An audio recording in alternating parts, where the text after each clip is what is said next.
Mo kí gbogbo wa a kú oṣù titun. Òní ọjọ́ kìíní oṣù Èrèlé ọdún okòólérúgba àti mẹ́ta.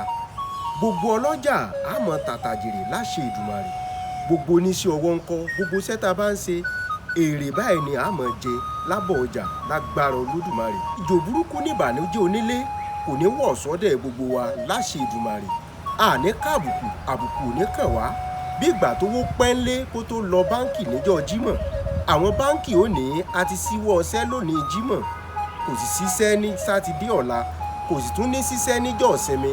Àfi tẹ́ bá lè tètè wá lọ́jọ́ Monday ló kù. Orí ẹmọ́ kì í ṣèpò, orí àfè kì í ṣèṣà, orí mọ̀nàmọ́ná sìyàn láké, orí èjòlá sìyàn lápà, orí wa yóò sùnwọ̀n, yóò bá àwùjọ gbogbo wa mu láti Èdùmàrè lóṣù yìí.